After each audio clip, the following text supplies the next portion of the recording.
Welcome into the Tuesday edition of the Top 5. I'm Paul Catalina, brought to you by Texas Beef House. Of course, use our promo code 365sports for a discount at checkout when you get involved in that next auction. Top 5 teams that have turned college football upside down.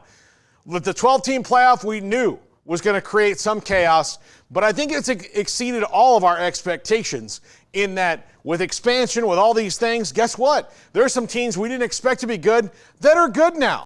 For example, like Arizona State, my goodness, picked to the bottom of the Big 12. I picked them towards the bottom, if not at the very end of the Big 12 at the beginning of this year. I thought they might show a little bit of promise because I really like Kenny Dillingham, but holy cow. Now they're in the thick of the conference race and could wind up being a playoff team. Mind blown officially, thanks to Arizona State. My mind keeps blowing at the fact that Indiana is a team that, at this point right now, should they only lose to Ohio State, and that's this week, they're going to make the playoff.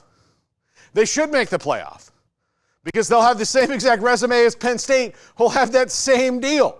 So, looks like Curt Cignetti is a magic man in Bloomington. Cannot believe what they've been doing, but right now, I don't see any reason why they're not a playoff team.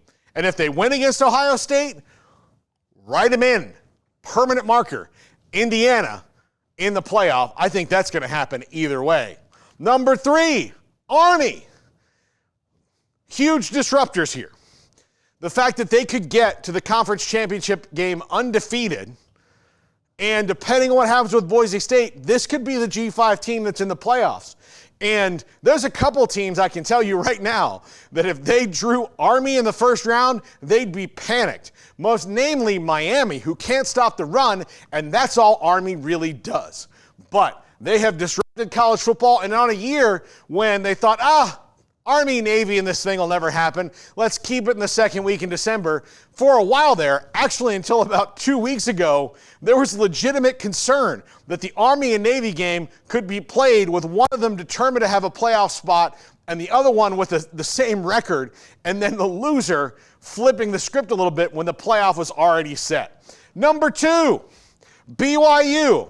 The loss against Kansas notwithstanding, not their best offensive output, still a pretty good defensive output. In fact, it was special teams and defense that won it for the Jayhawks in Provo on Saturday night. But BYU at 9-1, not picking their quarterback Jake Retzlaff until literally the week of the first game, and him being as good as he has been, that defense being punishing, physical. Kalani Sitake's true attitude runs through the veins of that team, and you can see it week in and week out. And look, if they win out, they're still going to be in the playoff in spite of that loss they took to Kansas this week. And number 1, SMU.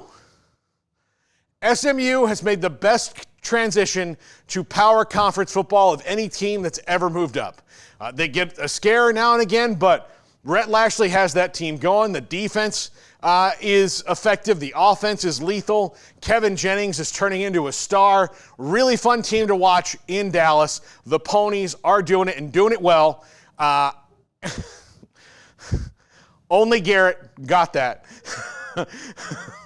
Only he got that. But the Ponies, really excellent. And really right now, if you look at how the other top teams in the ACC are playing down the stretch, I could argue that they're playing the best football in that conference over Miami and Clemson right now.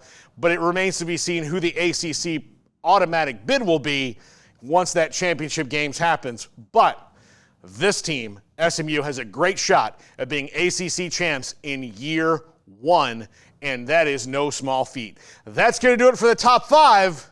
King Smoke, please dismiss us.